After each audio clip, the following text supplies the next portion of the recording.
Hey, everybody, and welcome to another episode of 10 Toes Down. I'm Jennifer. I'm so glad to have you with us again. Remember always to like, share, and subscribe to the podcast. Well, I also have with me today none other than David. What's up, y'all? So we're here and we're, just being diligent in all we do and excited to talk with everybody and sit and have real conversations. Yeah. That's what 10 Toes Down is about. It's about having real conversations about real things. And so today we're just talking about, David and I, we were just talking about what it's like to cope with life transitions. Yeah. Right.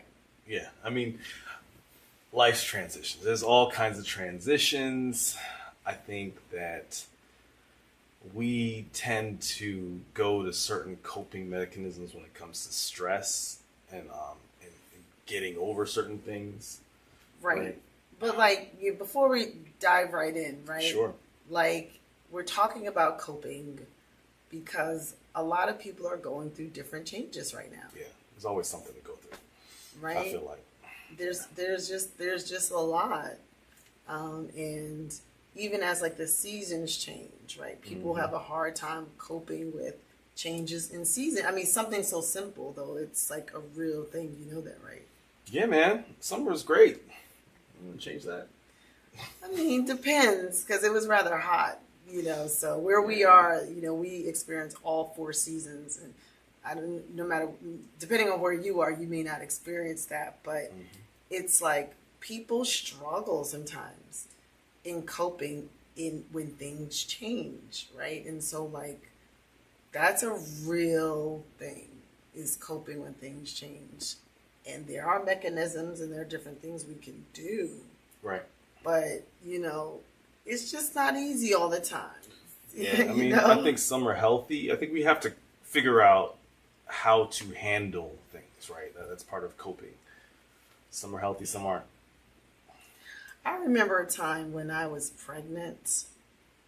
No, actually, this was post-pregnancy. Yeah.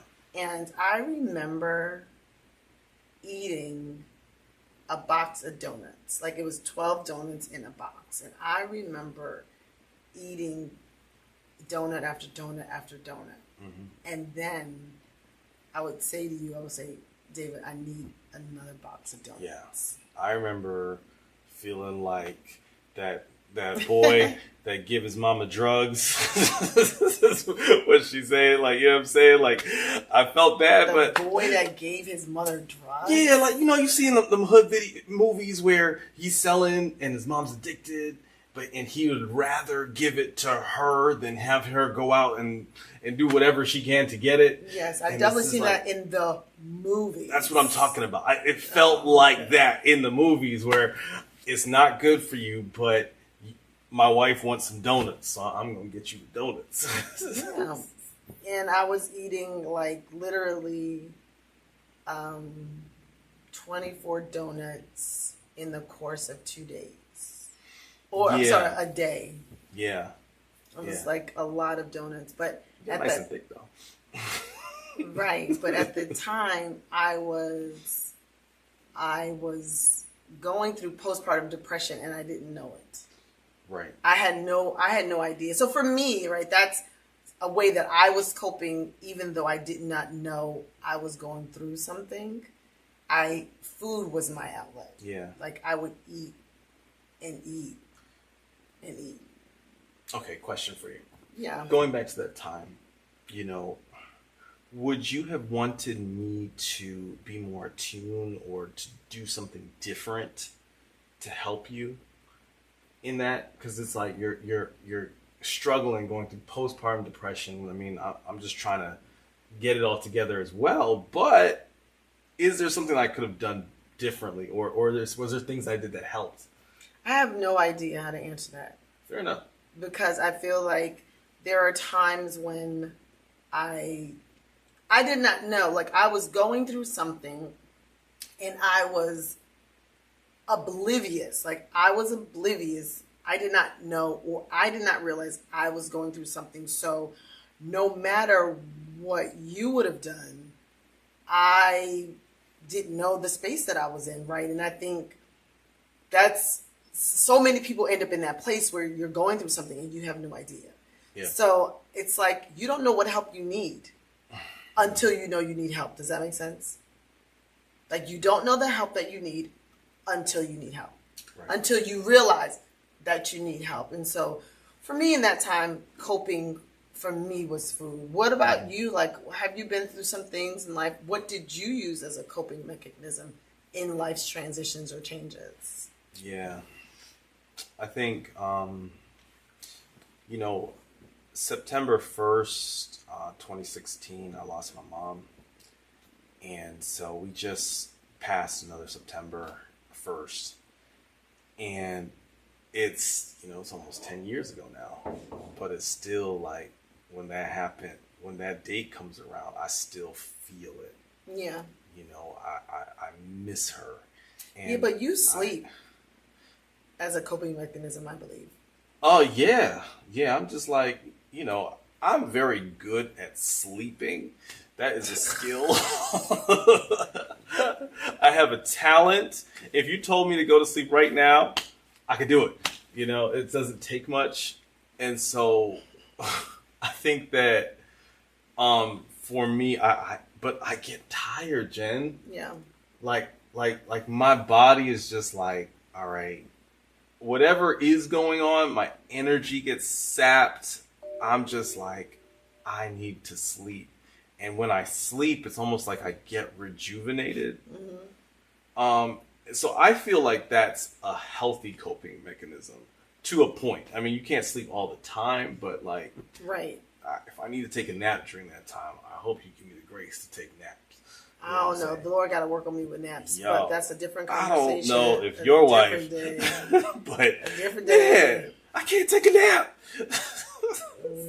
See, that is a different conversation for a different day about naps. And I'd be like, okay, I took a nap. Why don't you take a nap? And you'd be like, nah, I can't take no nap. No, because it's a different. That is a lot to unpack. But we are discussing coping. Napping.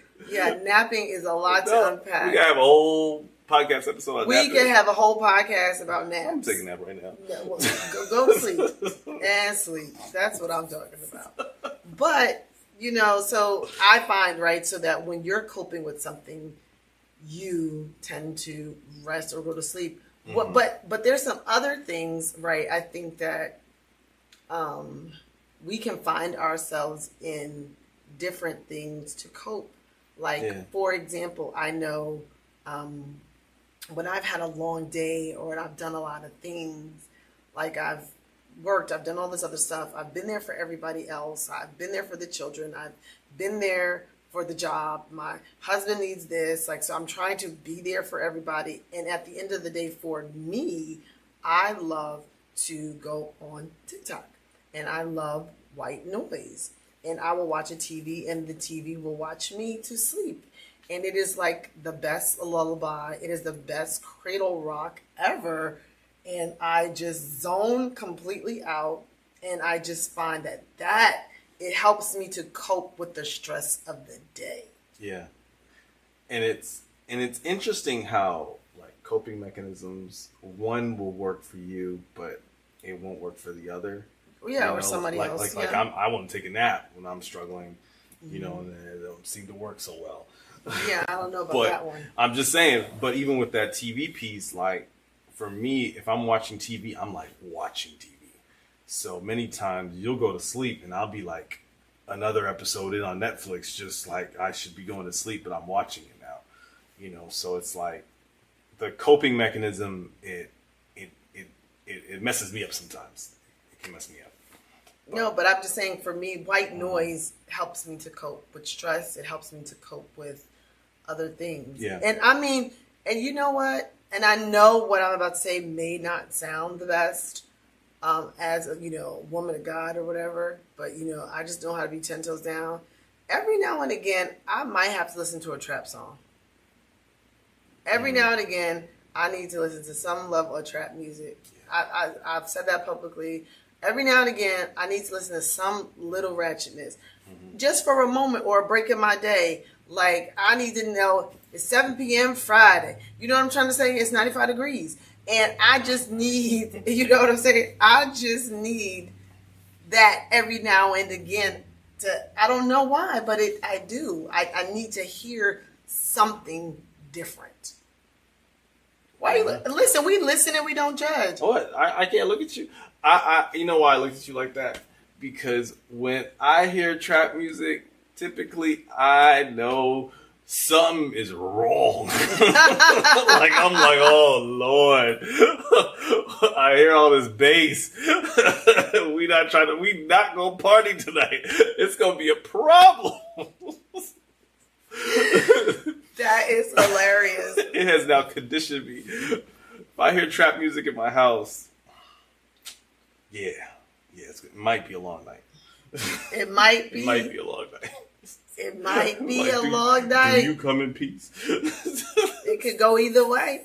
It could go either way. It could bounce both ways. It does. You But know what I'm man, saying? I'd be trying to figure it out. I'd be Listen, like, hey, it's 7 p.m. Friday. what's going on? I'd be dancing. You know, like back when I used to party, you'd have to like dance and almost try and fight the girl at the same time. You're like, yeah, you want to dance? Where were you at? In the South? Oh yeah, we didn't You know, do knuck that in if the you North. buck. Oh, nothing. Yeah, I mean all that stuff. You used to be like mahjong. The next thing you know, you dancing. That wasn't a thing up here. I don't recall ever being in a For situation. those who know, no. I don't ever recall being. That's how I have to approach her. I don't know if I got a knuck, buck, or wind up my waist. You know, you never know. Listen, be ye also ready. In and out of season, be ye also ready. You just gotta be for the situation, right? Yeah. But that's what coping is about. It's about finding what works for you. But also, like, I know I got dangerous coping mechanisms. So let's talk about your danger zones. Yeah, like alcohol. You know, that's. But why is that? Could that be a coping mechanism, or is that a danger zone? Explain what you mean. If alcohol is causing you to like do other things or sin or something like that, then you don't need to do it. All right. However, I think that alcohol can, if you're doing, I think there's a point where like, okay, you have a drink and it's whatever, but if you're having multiple drinks and getting drunk because you don't want to remember, you don't want to feel, you're numbing, and now it's like, well, and then you wake up the next day and guess what? Life might be worse because you got drunk, you know what I'm saying? And then it could be this vicious cycle. There's always that pull, I think, to like just numb in certain situations and use that as a crutch instead of dealing. So you feel like sometimes people use alcohol to numb themselves instead of dealing. No, have you ever been in that situation? Yes, that's a pull for me. That's something I have to like say, no, wait a minute, you know. Also, the pull for alcohol might come and to cope, right? With like something. Something real is happening, or there's it's a stressful situation, and I'm just like, well, let me get a drink. And that, I mean, like, but it's a stressful situation. There's so much to handle. Like, why are we, you know, because alcohol, when I drink, I don't want to do nothing. Yeah, so that is not going to help. That's not the solution. Yeah, at all. But here we are. You know, I can't cope situation. that way. Because if I drink alcohol and cope, I'm busting somebody in the face. Me and alcohol, just know that we can't commingle in that way. Right. Because brown trap music to it. You know what I'm trying. You talk about knuck if you buck. I'm really out here fighting somebody because I done drank something that done took me over the top because it's called wine and spirits. And I definitely believe when you drink, if you pay attention to your drinking, you start to feel a certain way, think a certain way, right? You have no inhibitions. Like you're just It's like you're Superman, Superwoman, and anything goes. So that is a terrible coping mechanism. It's dangerous. Yes, you're right. It can be very dangerous because you could be a fighter or you could be loosey-goosey. I'm just saying. All those things can happen if you abuse it or take it too far, I'll say. Right. But yeah, I mean that's a coping mechanism that you hear a lot of people talk about. You know, no alcohol, yeah. No, it is. You know? It is. And do you think, like people who call themselves Christians, right? We're talking about coping mechanism. Like some people, for example, in one part of my family, they suffered with alcoholism. Mm-hmm. I'm talking about functioning alcoholics, like they would drink and still do other things. So I think there's a huge part of me from my life that I was like, I cannot, and this is even before I got like serious with God. Like I knew I can't really drink because that follows, like that's in my blood. Mm-hmm. Like being an alcoholic is in my bloodline. So I have to be very careful. So for me, alcohol wasn't something that I ever really leaned into because I saw what it did in my family. And I was just like, okay, clearly, my great aunt, like, she could drink and keep working. Like, you know what I'm trying to say? Mm-hmm. I have family members that can be functioning alcoholics. So I could not, like, drinking for me, even before Christ, was like, nah, I have to have a limit. Because I remember some college days, that Incredible Hulk be flowing. Oh, you took it back. Oh, my Lord. You dated yourself there. Yeah, well, whoever know college days, Incredible Hulk, you have a clear understanding of what I'm talking about. And I remember them days, and I felt like I was the Incredible Hulk, matter of fact. Yeah. Fair enough. So I'm just saying, like... Yeah, I was always like, what's the line? What can I... How far can I go? Let me step over that thing. See, you the person that will look at the line. Yeah, and be sick, struggling the next day, needing an IV. No. An IV. Yeah, that's a real thing. I've had to do that. Oh my gosh, tell the truth, and Yeah. But so to your point, alcohol could be a very dangerous coping mechanism. I know for me, because I knew my family, I was very guarded, and I knew that when I would partake in brown beverages, what? Knock if you buck. Knock if you buck. Like, I don't know, like that spirit of fight would just come. I would be cool before then. Yeah, I've seen that picture. And you know what? And but you know what else is real? What's real? Sometimes we do things when we're in a certain space, like whether we're happy, mad, angry, whatever, we will do something specifically to aid us in that way. Like I remember times where I'll be upset and I would go, and I'm talking about before Christ, I would go get a drink specifically because I knew it would help me in that space I was in. Keep you there? To keep me there. Mm-hmm. Like, you wanna fight? Ha! Give me that Hennessy. I'm gonna show you what a fight looked like. So to your point, it could be very dangerous. Why are you laughing? I'm just picturing you, your little bitty self, taking some Hennessy, and then everybody holding you back. Yes. I'm just picturing that. Yes, a firecracker. Let me be very clear. Don't sleep on the little girls. See, people always sleep on ladies and little women. It be the little ones that'll knock you smooth out. Sleep. But sometimes they get knocked out too. First of all, many times they be thinking they super women and just bounce right off that big girl that was. Bounce off the big. I can't. I'm just saying, there's weight classes for a reason. Yeah, it is, but to your point, right? So alcohol could be a very dangerous coping mechanism. It can be, and I think that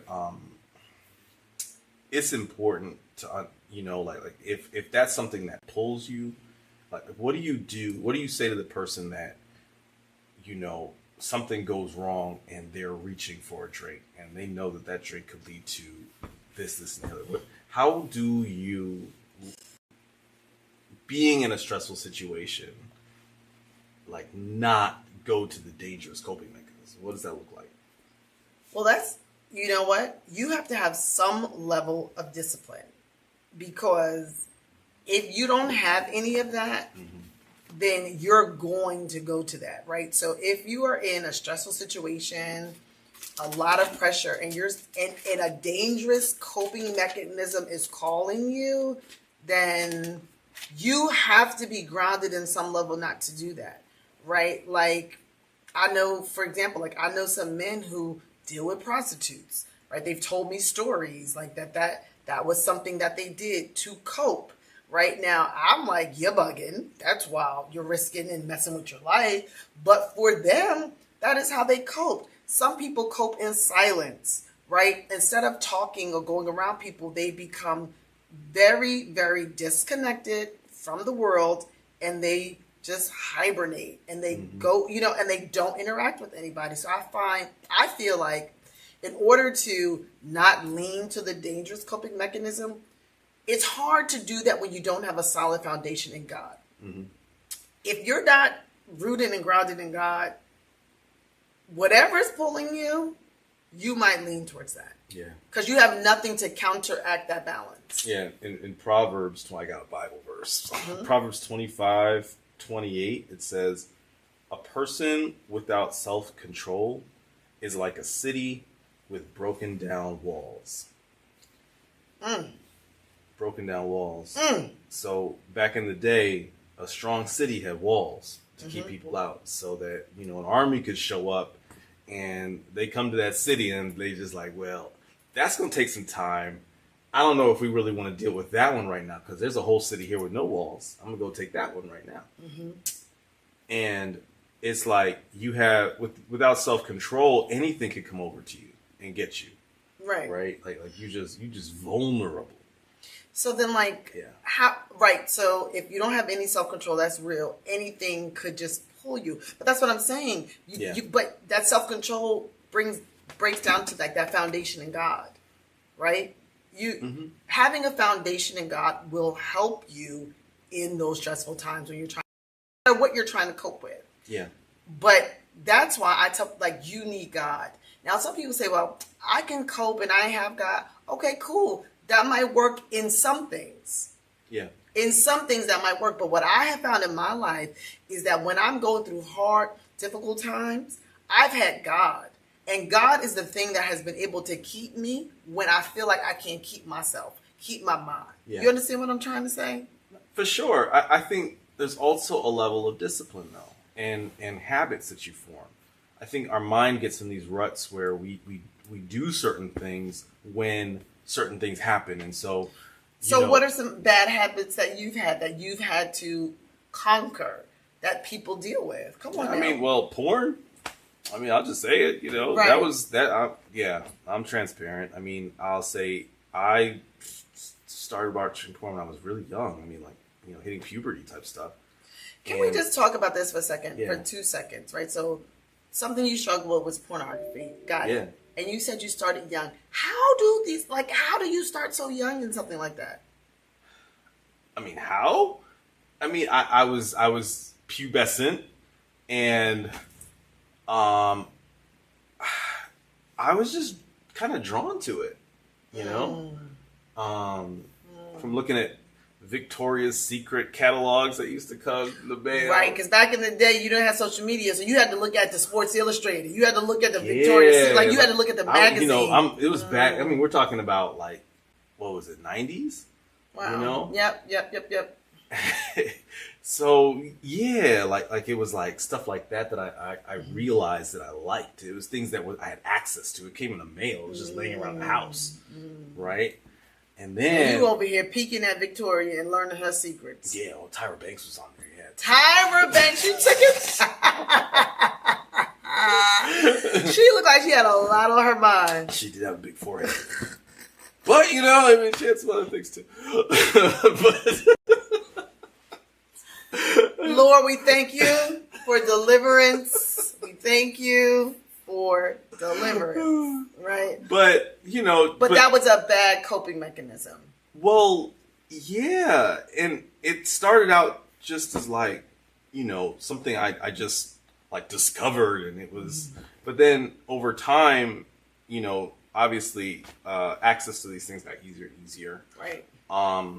And when you're stressed, when you're feeling a certain way, it was like something that I would gravitate to help me to relieve stress. The problem is it takes time. It can mess up your whole day. And then like you're further away from God in that process, and now you're like, you're starting over again and saying, God, I'm so sorry. I was just struggling. And now it's like this cycle. Right. So it's this cycle. But you said, like, when we were talking about, like, coping mechanisms and dangerous ones, and clearly this is a dangerous coping mechanism. I think so. And but you talked about when you don't have that foundation, how we lean towards things that pull us. Yeah. Do you think, let me say it this way, why do you think you lean towards that instead of pulling away? Like, why was it easier to do it than not to do it? I think, I first of all, I started doing it young and found some sort of comfort and enjoyment. Okay. Right.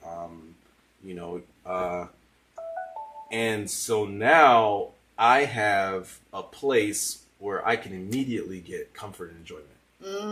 Whether it's healthy or not, I know in this uncomfortable situation, I know a place where I can go very relatively quickly where I can feel okay. Right? And I think that's the basis for a lot of coping mechanisms. Gotcha. Is like finding what we might call a safe place, or a place of like a dopamine rush, right? Or something like that, whether that's drugs, alcohol, prostitutes, right? And I always looked at it, well, I'd rather do this than be out there trying to find maybe women, or, you know what I'm saying, or finding a prostitute, or going out there like that. I felt like this was a safer option. And so I justified it in my mind. Well, at least I'm not like doing out that. here wilding, you know what I'm saying, doing that. Right. But I ain't wilding. I'm just wilding. Yeah, by myself, right? By my whole self. Lone Ranger.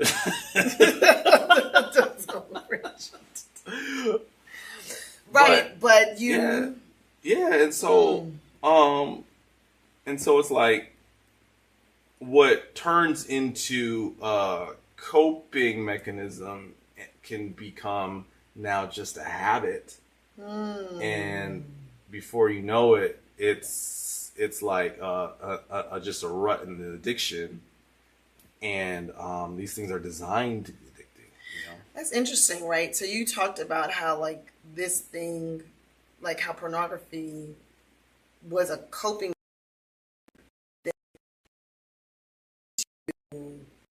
habit. You know that, like, and again, talking about coping and coping mechanisms.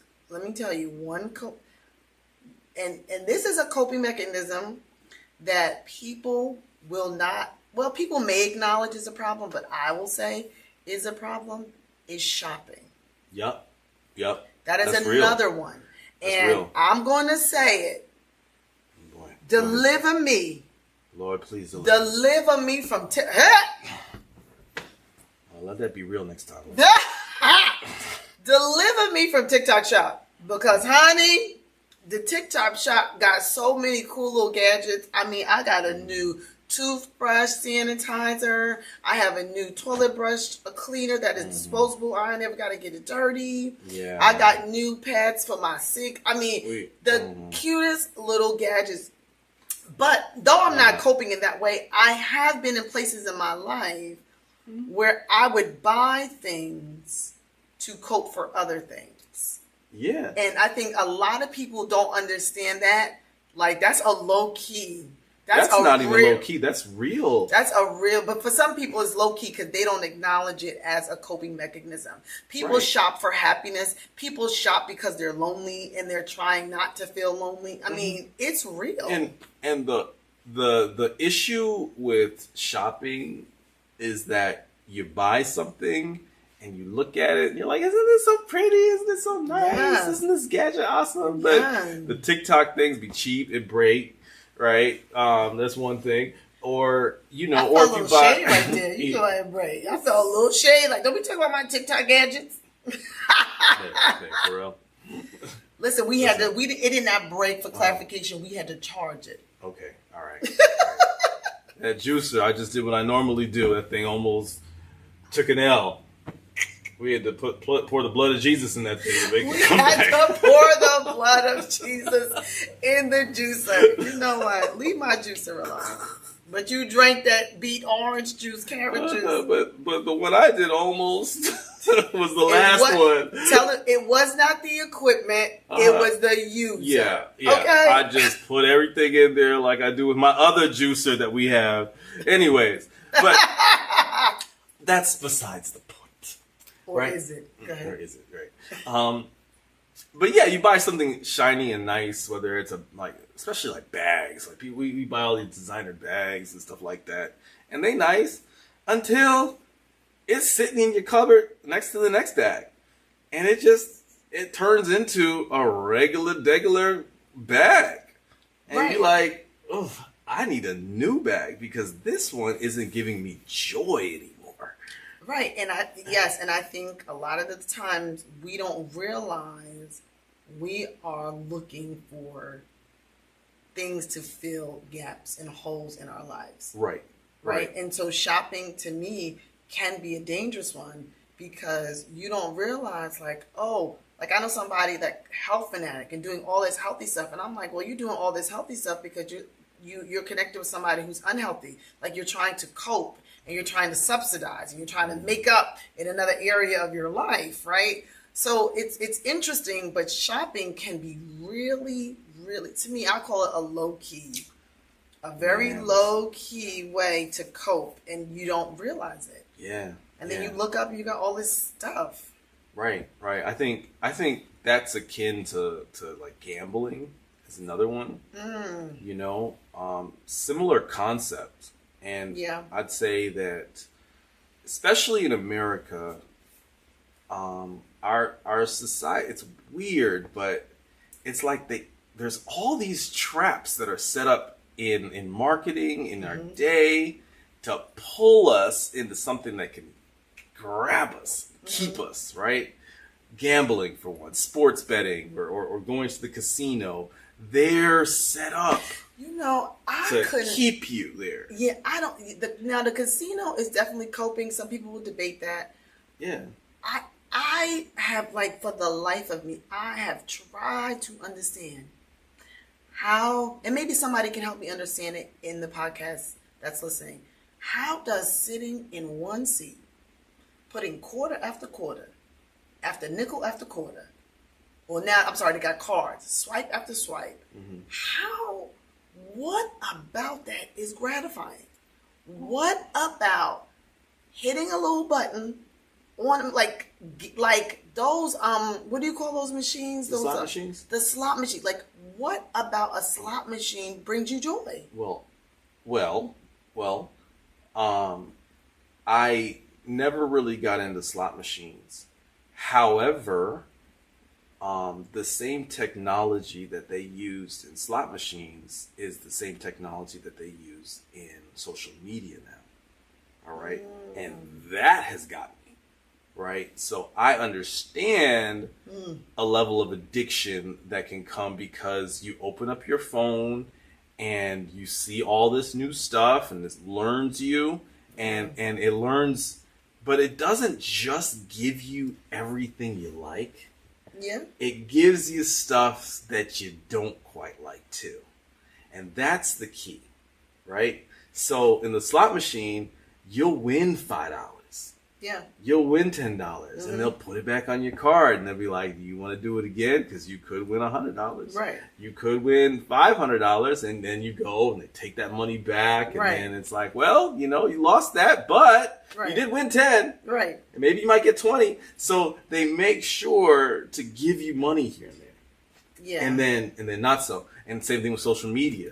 Like when Facebook was out, they would give you notifications sometimes and somebody would be saying something and sometimes they wouldn't. And it'd be like that slot machine thing. You come back to it to see, you know.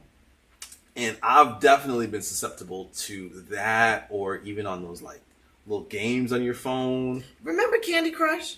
Oh, I can't. Candy Crush got me for a minute.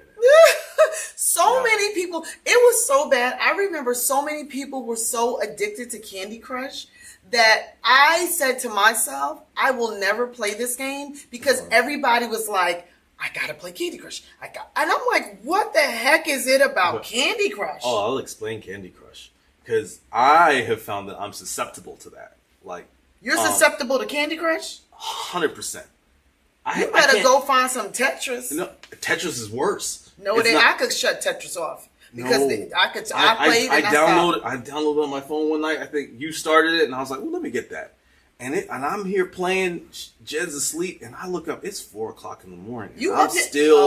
I'm still like you know, things is moving fast. I'm like, oh, I can almost get to this next level. No, all them things is not cool for me. And Candy Crush, they perfected Tetris, right? They're just like, listen. Not only are you getting to the next level, they're like, okay, here's the next level. But you didn't get quite there. Right. If you just pay $1, how much money you could get to the next level. How much money did they get from you? Man, I don't know. They got your money. I mean, it was just a few dollars every day. A few dollars, a cup of coffee every day. Couple, you know, 2, 3, 5. Now, do you think in hindsight you were coping? It was a bit of a dark time in my life. Okay. It was darker, I'll say. So you can say that was something that you were using to cope. I was, but it was also, I was just slipping into addiction. Candy Crush addiction. 100%. I think we need to start a Candy Crush recovery group because so many people. Yeah, no, I literally had to just delete it from my phone. It was that bad. I don't got Candy Crush on my phone. It was that bad for you, I'm saying. 100%. Like, I'm like, if somebody says download Candy Crush right quick, I'm like, no. Get thee behind me, Satan. No like, Candy Crush. Absolutely not. I mean, you're laughing, but I'm dead serious. Like, oh my. I can't mess with it because what it did for me is it gave me a false feeling of accomplishment, achievement, like I'm actually getting things done. When in life I am, wasted an hour, 2, 4 hours trying to place these red, green, and blue blocks. Yes. But that's interesting that you said something. How many people play these kinds of games to cope or to feel a sense of achievement in their life, and now they feel accomplished because they've gotten to level 45 of Candy Crush, but they've wasted 45 minutes and gotten absolutely nothing done. Yeah, I mean, wow. It's real, and that's why, like, wow. You know, when I see kids like really playing video games and getting really into it, and now their grades are slipping, they're not sleeping and stuff. I understand, you know what I'm saying, because I found myself susceptible to it as a grown man, and they don't got the same filters and same analytical skills that I do. Right. And I still screwed up, right? I still struggle with it. So, like, that's why I'm just like, I got to put up boundaries because you may not understand how to. So the slot machines. Same stuff. The technology is the same. They took that technology and put it into games. Yeah. The science behind it. There are many smart people that are literally studying psychology just to trap you, right? That's crazy. But that's America, right? Like let's think about, so many different things. When you look at it, it's just a different kind of trap to siphon money off of you, right? Retail, all the marketing, stuff like that. It's designed to make you feel like you need the newest thing. You know, that's so real because I was I was watching something on social media and a little ad had came up on my social media from this designer, and I said, "Oh, I forgot about that designer." Mm-hmm. And then next thing I know, I'm on that website, and I'm saying, "Well, let me look to see what they got because clearly I need something." Yeah, but you don't need nothing. You're blessed to have a lot of clothes, baby. Well, that is up for debate, but we talking about coping.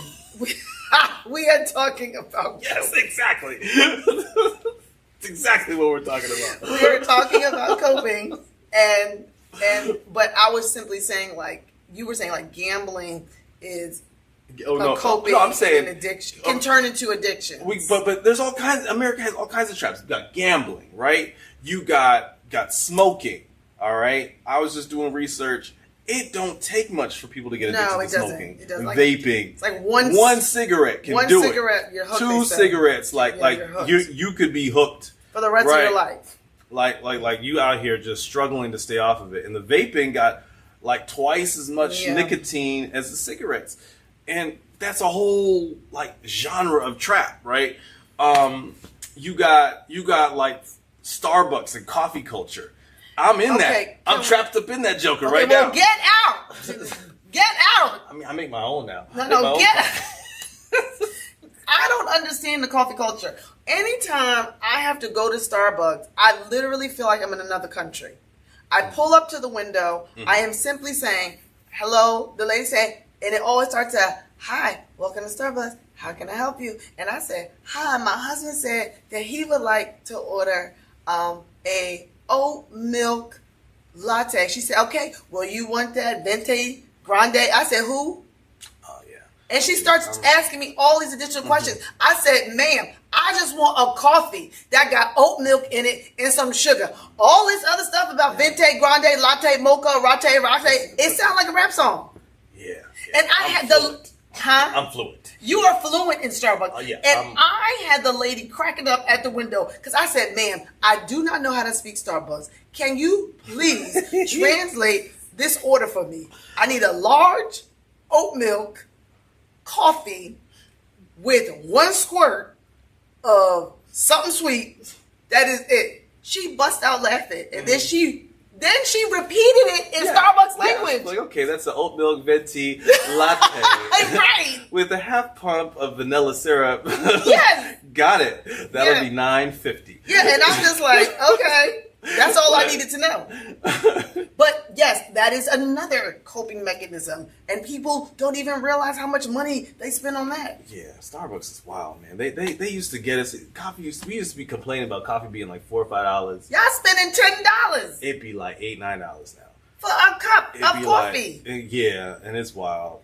By the time you spend all that money, you could have gotten on TikTok and got the little gadget that I have found that you could make it at yourself in the house. You see how I did that? Traps. Traps. All around. But yeah. But yeah, I think, and it's just like, I think everyone's trying to take a piece of your disposable income in a way that they could come back. You could come back tomorrow. Right, but we all slip down these slippery slopes because we're looking to fill gaps in our lives. We're coping with something, and I think the huge misnomer is you're not coping. I believe everybody's coping with something. 100%. Everybody going through something. But sometimes people don't realize that, and they don't think about that. They think that, oh no, I'm fine. Everything is great. Is it? What is your subconscious playing in your head? Right. Because there's like coping, but I also feel like coping becomes habit, It can. Because I know for me, sometimes I'm not tired. I'm not, there's nothing but I still want a cup of coffee, right? It's not even about me being tired anymore. It's about like routine, and when I think that can be, I mean, I don't know, coffee is what it is, but it's still something I gotta think about. But it's also like when your bad coping habits become routine. Yeah, that's danger zone. Yeah, now we got problems. Yeah, right? Because when I discovered that he was out there, as we shall say, a lone ranger. When I discovered that he was a lone ranger, I was like, bro, what's wrong with you? And I realized that men can struggle in that way and it have nothing to do with me at all. No. But then it messes with my mind. Right. Because then I'm internalizing it, thinking something's wrong with me, and he's actually trying to deal with stuff within himself. 100%. Yeah. Like an addiction. I'm just like, I would never want to, even now it's like, I don't want to put that on my wife, right? Mm-hmm. It's my addiction and my problem, right? It's something that I had to and have to fight. But right? when you're in a relationship, no matter what the coping is, it affects the other person. 100%. And I think a lot of times what we don't realize, and I'm not even talking about just husband, wife, it could be parent, child, just any relationship. Oh, yeah. When you're coping with something, it affects those around you. And Absolutely. if you don't realize that you're coping with something, it can be dangerous. Yeah. And I think that the real piece for dealing with coping is that you have to deal with the source. Yeah. You gotta go back to that part of pain that and actually sit there, face it, feel it, and come to grips with it. All right? That's the way out. All right? I don't think it's the only thing to do, but you've got to get it at its source, right? Because once you get the source, then now you have to beat a habit, which is different to, you have to overcome the pain first, though, right? I feel like there's levels to it. Like if you can, instead of just dealing with the, like, okay, I'm not going to do that no more, I'm not going to do that no more, but you haven't dealt with the pain that you're dealing with, or pushing away from, or you're struggling with. What's causing all that stress to begin with? Is there something that you can do, a plan you can get in place, or something, right? Or you know, actually processing the feelings that happen or the event, you know what I'm saying, or forgiving and letting things go. That process has to happen for the coping stuff to be a lot easier to handle. Because now, like beating a habit versus like beating your pain, you know what I'm saying, without dealing with the pain. But then people have to be honest, and I think individuals have to want to do the hard work, right? Yeah. I think we find ourselves quite often sometimes in life in hard situations, but we don't want to do the hard work to conquer the habit, to kick the addiction, to deal with the bad coping mechanisms. I can't run from hard work, right? I have to face that head on and understand that hard work comes with wonderful results. Yeah, it does. And I think that, I know for me, I have been in a place where, at least for like for porn, I'm just like, I got so many other things to deal with. Like that ain't the first thing on my top of my list. Yeah, you know, I just be like, waxing on beat. Yeah, sure. But I was just like, I'm just trying to make sure I'm living right in other areas first. Like, you know what I'm saying? Right. I would rationalize it away. Right? That's what I was doing. But no matter what the coping, no matter what the coping mechanism is, I think we all rationalize it away. Oh yeah. 100%. Oh no, I'm only gonna get these shoes because they on clearance. Yeah. I'm only gonna get this perfume bottle because it's smaller. Right. I'm only gonna get a toothbrush cleaner because my toothbrushes ain't clean, just sitting in the cupboard. It got a little cloudy in here today. The shade that just came over this place right now. Leave my toothbrush sanitizer alone, okay? But we all rationalize it. Or, okay, I'm going to go get the Starbucks coffee. Right? Yep. It's just a coffee. It's only a couple of dollars. It's only a couple of dollars. But I think in all the joking and jesting, why are we doing what we're doing? That's the real thing. Like, why am I doing these things? And what am I trying to cope with? Am I coping with things because I'm unhappy? Am I coping? Do I have coping mechanisms because I'm unhappy? I don't like the way I look. I'm not, I'm lonely. I'm miserable in certain relationships. I don't like my job. Like, what is it? I was abused as a kid. Like, what is it that's causing us to cope? And can I identify my coping mechanisms, right? And if I can identify them, how can I replace them? How can I remove them? How can I change that habit to something that will be positive and benefit me, right? Yeah. You have to, because once you remove something, you have to replace it. Yeah. Because if not, you'll fill it again with the same mess. Right. Like I have a friend that quit smoking, and I was just like, "How did you do it?"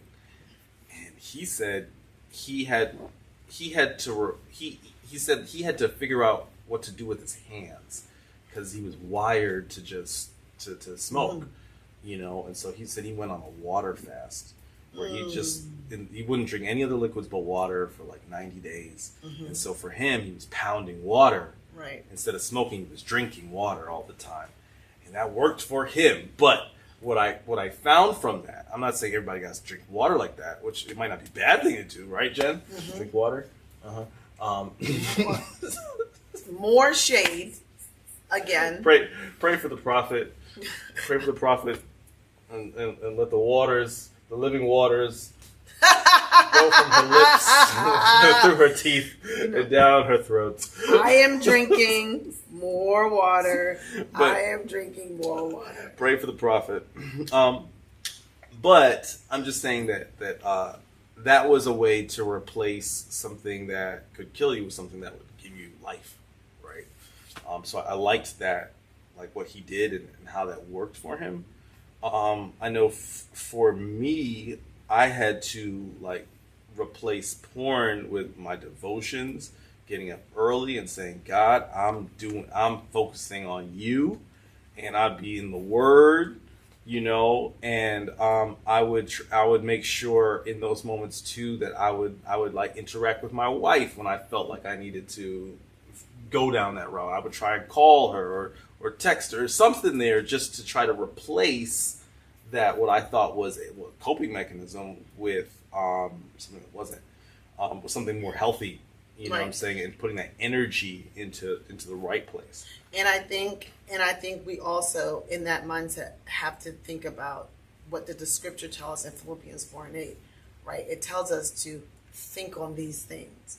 And even though it says Philippians 4:8, I will actually read it. It says, finally, brethren, whatsoever things are true, whatsoever things are honest, whatsoever things are just, whatsoever things are pure, whatsoever things are lovely, whatsoever things are good report, if there be any virtue and if there be any praise, think on these things.